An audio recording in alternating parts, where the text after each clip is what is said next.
Hi, I'm Zibby Owens, and you're listening to Moms Don't Have Time to Read Books. This 30-minute podcast features a new author interviewed by me every single day, 365 days a year, for about 30 minutes. I am also the publisher for Zibby Books, which publishes 12 books a year in fiction and memoir. Our books are already out now. You can check it out on zibbybooks.com. And we have a magazine called Zibby Mag, where we have lots of wonderful essays and lifestyle features. That's at zibbymag.com. We have classes at zibbyclasses.com. And I recently opened a bookstore in LA called Zibby's Bookshop at 1113 Montana Avenue at 11th Street in Santa Monica.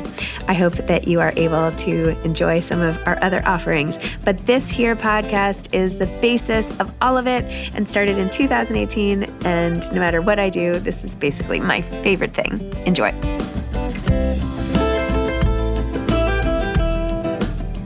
I'm re-releasing Sara Evans' episode today. I did this podcast with Sara, who is a famous country music singer, in COVID. And I read her book during one of the most harrowing experiences of my life when my husband Kyle's mother was battling COVID. And this is the book I read that helped get me through it. So I wanted to re-release this episode from a very different place in my life, a very different time, and revisit the whole thing. I hope you enjoy it.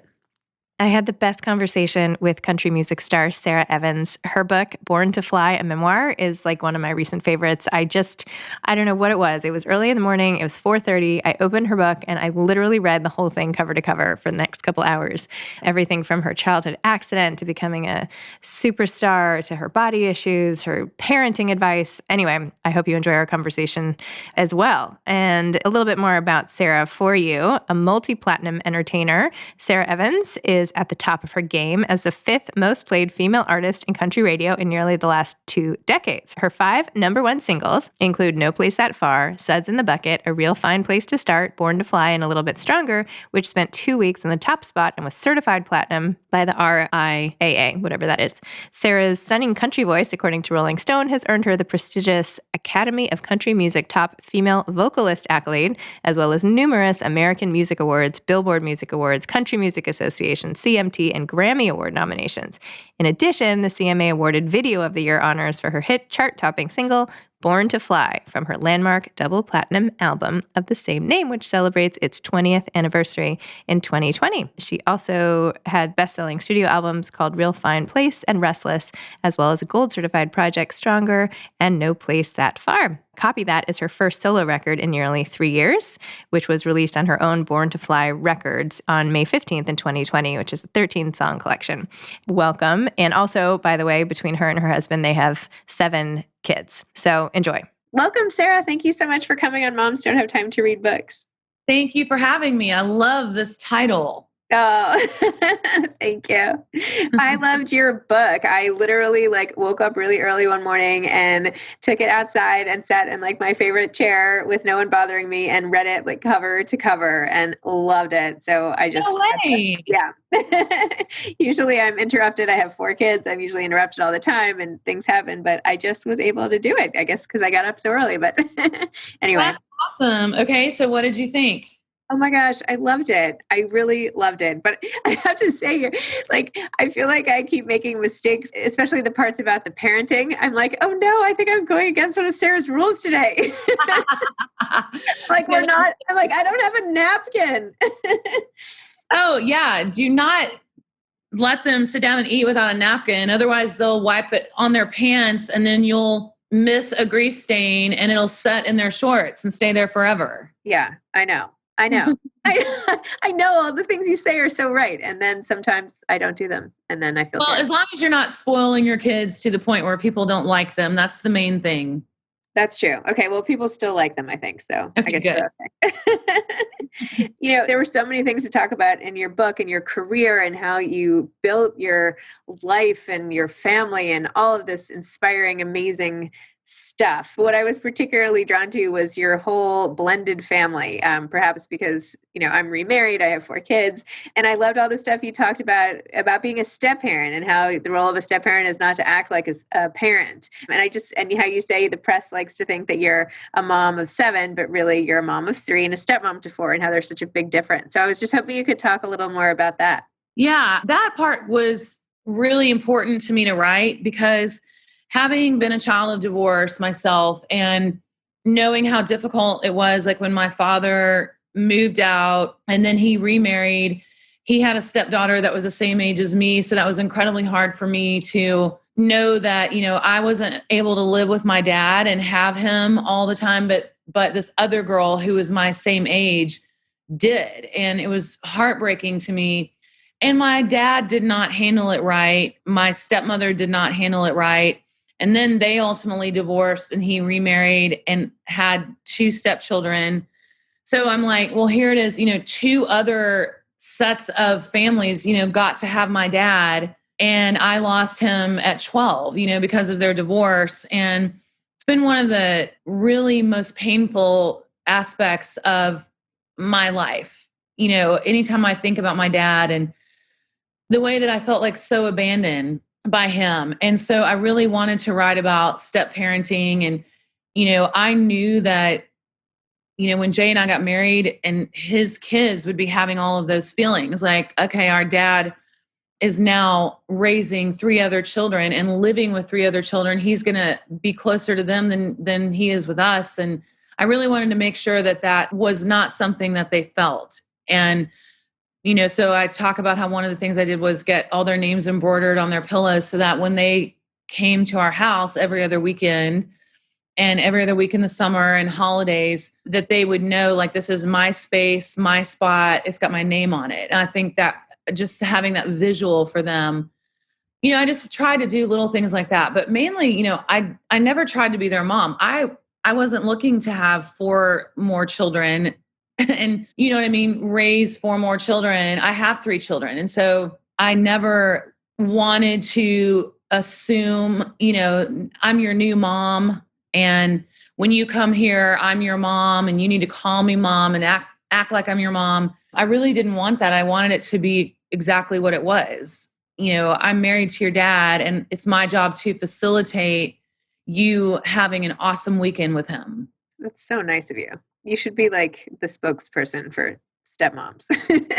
I really should. And I really could be because, and also I never had the situation of my kids because my ex-husband never remarried and my kids, almost never see him and saw him. And so I didn't ever have to go through that experience of having my kids be with another woman, but I was sensitive to that. And it did bother me every time the press would try to paint this picture that, I'm raising 7 kids. How do you do it? Blah, blah, blah. Because I'm like, I'm not raising them. Their mom is raising them. And Jay and I have them every other weekend, and it was something that I didn't want to offend their mom, right.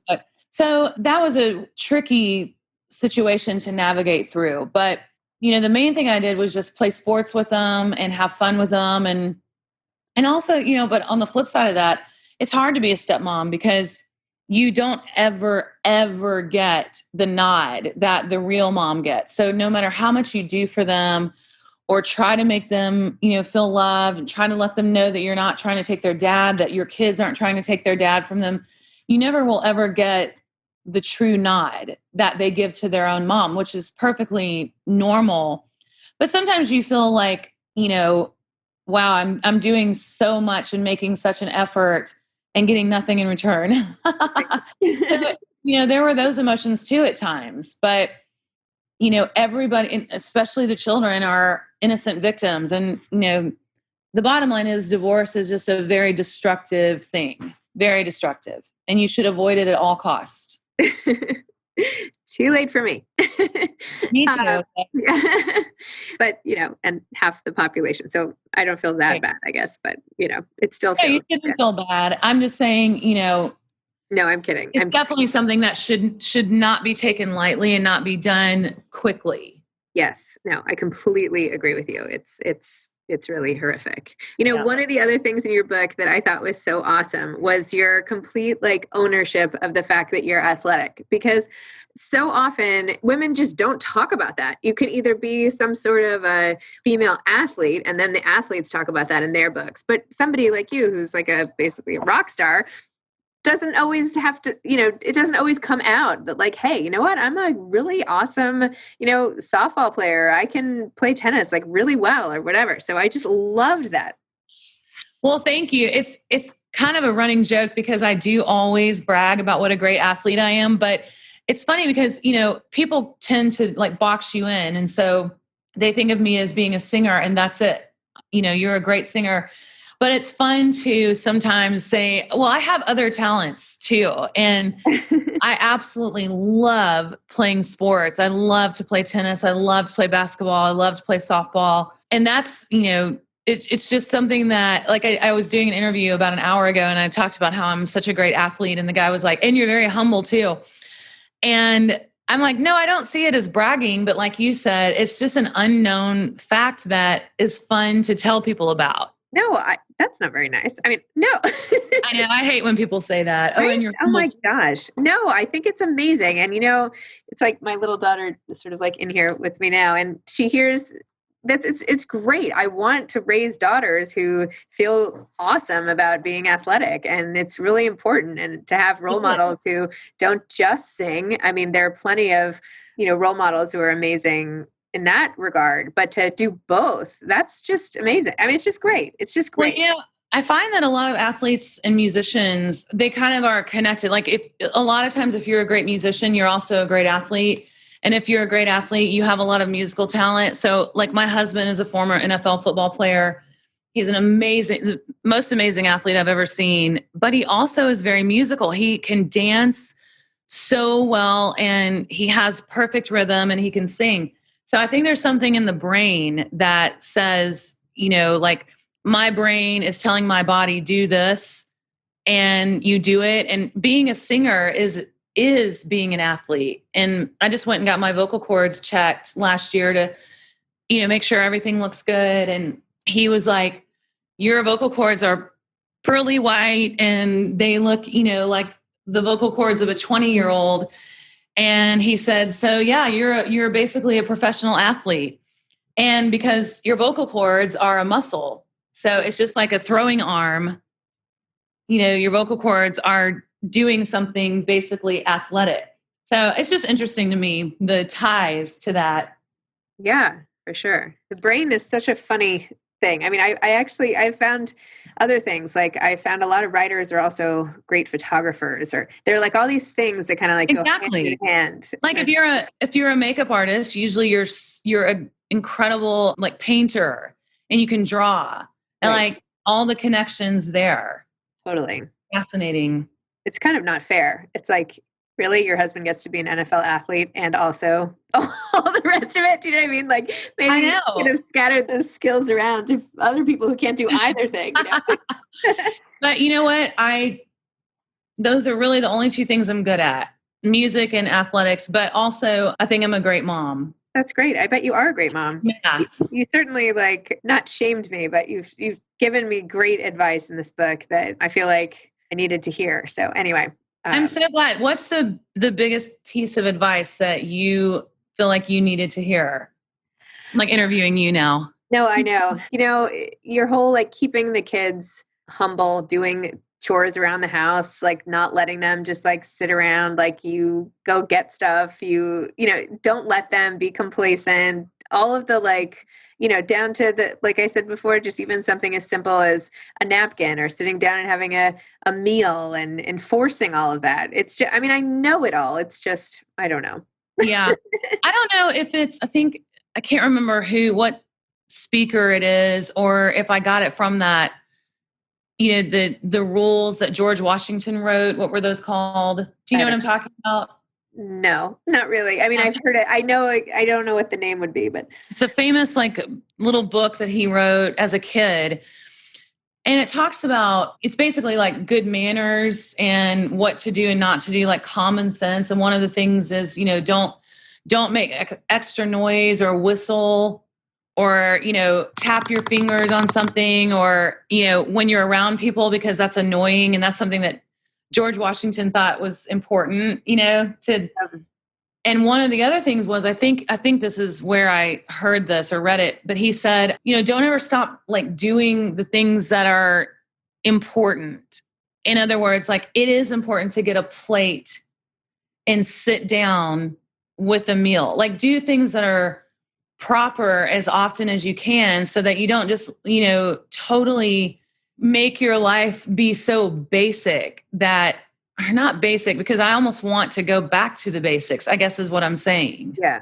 Now, like in your book, when you were saying, you said, here, I'll just read you a passage that was particularly relevant. You said, so all you're doing when you refuse to discipline is ensuring that your precious child will have a hard time in life and in relationships. Why would any loving parent do that? Because they are being selfish, in my opinion. They are being lazy and parenting in ways that make them feel good, like letting your child play Xbox all day.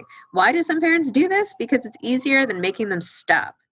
And that's just so true. And at the end, you say, when kids are little, they're going to cry. So let them cry. You're doing your job, all caps. They will thank you for it later. When you don't push back on a child who's being willful or disrespectful, they sense that you don't really care. And that is heartbreaking. Yeah. And meanwhile, I read this. My son was like playing video games all day, but I was, now he's back in school. So I feel better. But I was like, literally like, oh gosh, she sees that I'm like, not letting my kid. Well, it's so true. Your child is born this blank slate. Okay. And it's so sad to me when you see parents who won't discipline their child, afraid to upset their child.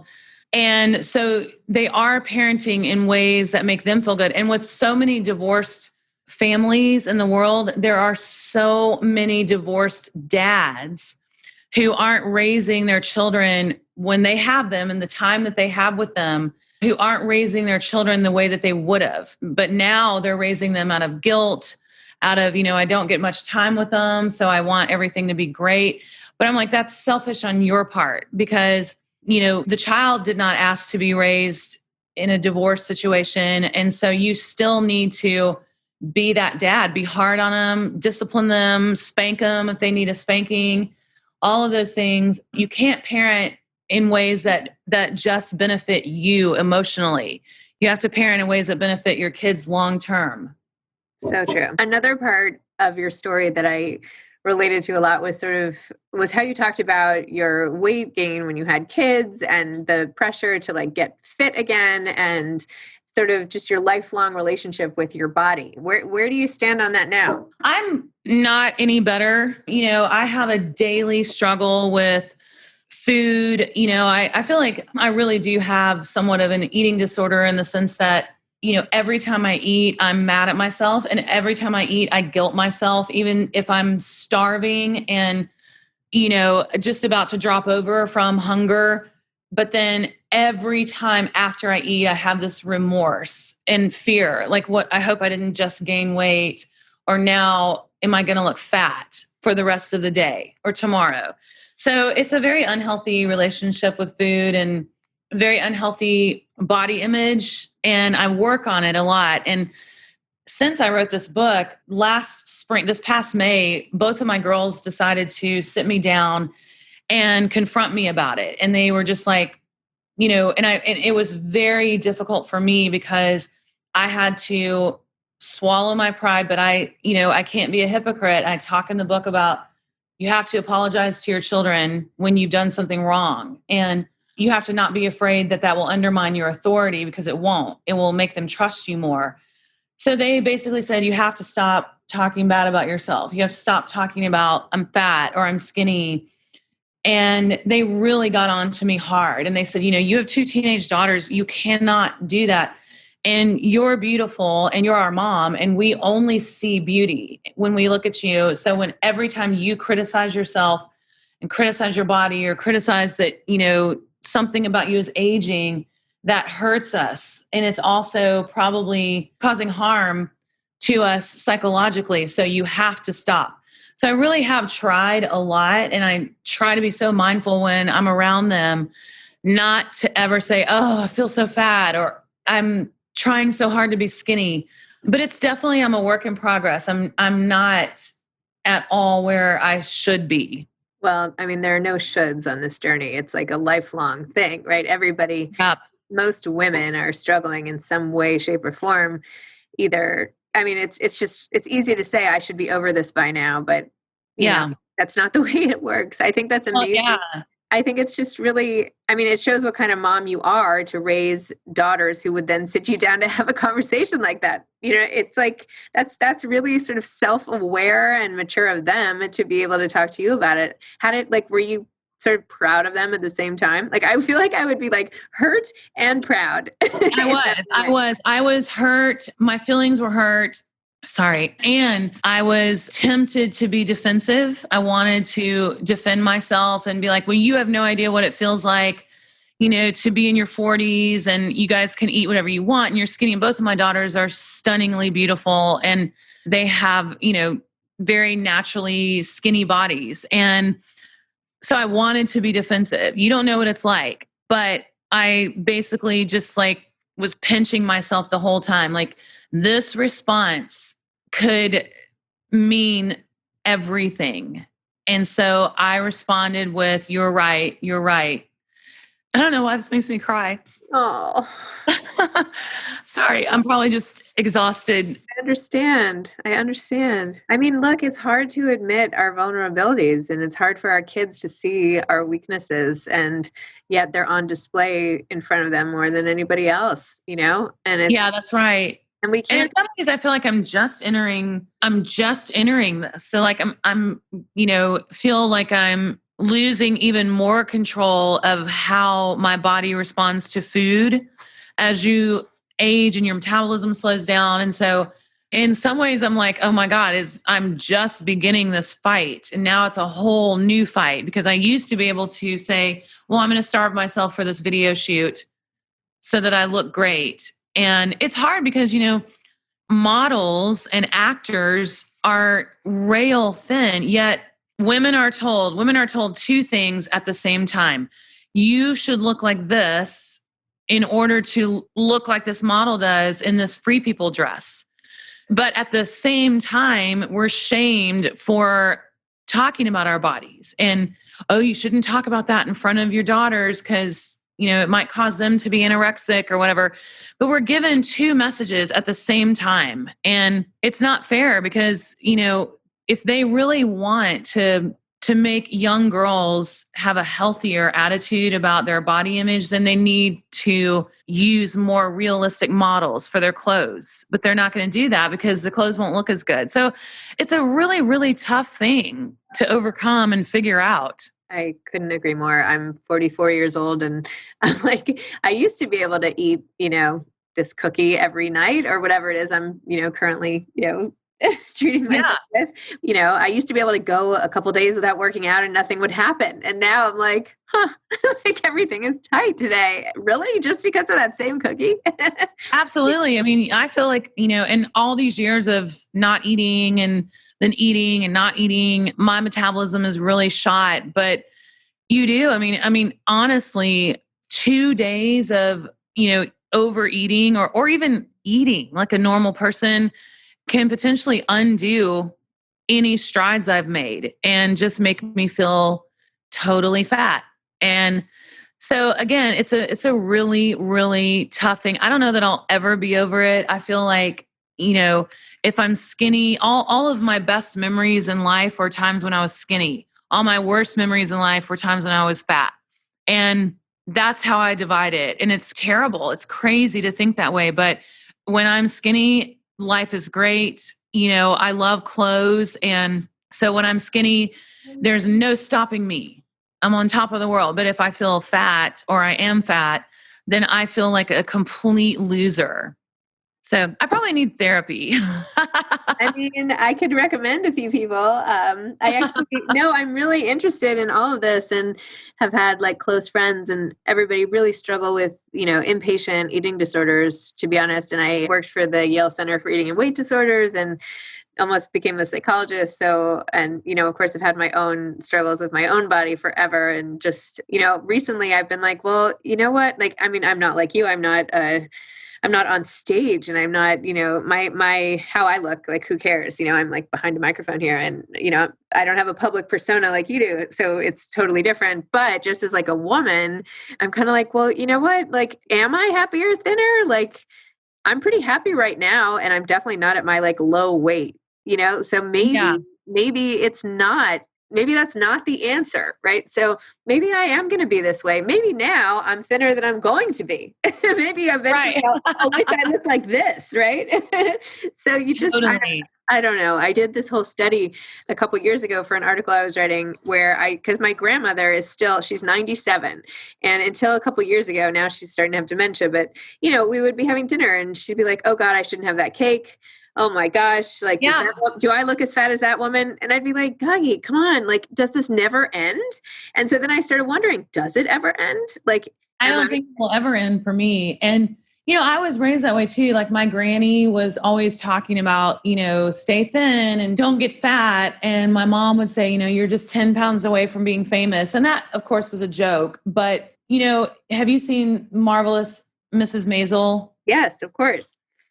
How she would get up every morning and measure her waist every morning to make sure that she had not, grown an inch or gained any weight whatsoever. I feel like my life is, my weight and my body is one of, probably what I think about more than anything all the time on a daily basis. And so I just think it's a struggle that, it's not debilitating in any way, shape, or form, but it's definitely distracting. Yep. Well, look, everybody, we all have our things, right? Right. I mean, everyone has their things, and all we can do is just kind of work on it, right? It doesn't mean we're going to fix it, and it doesn't mean that sometimes our innermost struggles aren't publicly showing, right? And that's the thing with weight too. I feel like everything, other things, maybe addiction or I don't know, other things you can kind of hide, right? But weight, it's like if you're having a bad week or 3 or 8 months or whatever, people see it. Yeah, exactly. But anyway, being on camera all the time is, definitely adds to it, and having to be on stage. And, if I see a bad picture of me on stage, like I talk about this in the book, it can ruin my day. I'll never forget. I'm sitting here with my manager right now. And one time he and my stylist and I were on the tour bus, and this Country Weekly magazine came out and with a photo shoot that I had done and an interview for the magazine. And they didn't give us, final approval on the pictures. And so one of the pictures in there was absolutely terrible. It was like from the back, and I had on like really tight jeans. So I had like back fat, and it was so devastating to me. And they both couldn't really grasp like why. I think even my stylist kind of laughed about it. I went back to the room and in the back of my bus and sobbed. Like I sobbed in my bed because I was so embarrassed by that. I think that it's so important to be talking about this because like here you are, and we started off talking about how great you were at sports and how athletic a body you have, right? Like you're so good, your vocal cords and your athleticism and your singing, and you have all these amazing skills and things your body's given you. And yet like a little thing, like a bad picture. And I understand why it gets you because I feel the same way. I get it. It's just such a shame that so many of us feel this way, especially you, given all you've accomplished. I feel like so many people out there would be like, oh, if only I could be Sara Evans for like a minute, right? And here you are like looking at one picture and crying. It breaks my heart, honestly. What does it mean to be success? What does it mean to be a successful woman? All that stuff. Yeah. And there are definitely different aspects and different levels. And, your life is like a big circle, and you've got all these like, points to your life, and then all the stuff in the middle. So that is just, one aspect of my life. But overall, though, honestly, I'm incredibly grateful, for having been given this talent to sing and this life that I've had. And, my children are the biggest blessing in my life. So I am incredibly grateful. And again, like I said, it's not debilitating. It's just, something that will probably always be a part of who I am. I want to be skinny, and that's it, but I think so does the world, so do 90% of the women in the world. But, I felt it was necessary to talk about it in the book, to say to other women, like, I get it. And I'm right there with you. Yeah. Well, that's amazing. It's great. I'm so glad that you did it and that you're sort of opening up the conversation. I mean, it's really, really important. Yeah. And now, in addition to all your other stuff, you've written this great book. I mean, it's a really great book, and it helps people relate and feel less alone and all the rest of it. Having written the book, like, would you have any advice to aspiring authors out there? Oh gosh, I don't know that I'm qualified to give advice as to an author, because I can't even imagine writing an amazing novel. Like I recently just read East of Eden again, and I've read it like 4 times. I can't even imagine the talent that it takes to do that. But I would just say with an aspiring anyone, going into anything, my biggest lesson that I've learned in life is that you have to be fully committed to something and willing to work very, very hard. And also you have to surround yourself with great people who, truly understand you and get you and love you and want to support and advance your career, but at the same time, understand who you are as a human being and what your priorities are. So whatever you aspire to do, make sure you connect to really great people. That's excellent advice. That's really great. Well, Sara, thank you for talking. I'm sorry I made you cry. And it's fine. I'm really happy that we got a chance to talk. And I find your candid thoughts about this, personally just super helpful. And, it's something that doesn't get talked about enough, really, especially for women our age, I feel like. So anyway, thank you for opening up. And thank you. And thanks for writing the book. This was like a therapy session. Thank you so much. Thanks for having me. Of course, it was my pleasure. Have a great day. Bye, Sara. Bye. Thanks for listening to this episode of Moms Don't Have Time to Read Books. Don't forget to follow me on Instagram at Zibby Owens and at Moms Don't Have Time to Read Books. Also sign up for my newsletter at zibbyowens.com and sign up for my virtual book club and meet lots of authors on Zoom every other week. Thanks so much to Steve and Ryan at Texture Sound for the sound editing. And thank you to Morning Moon Productions for providing this fantastic intro and outro music.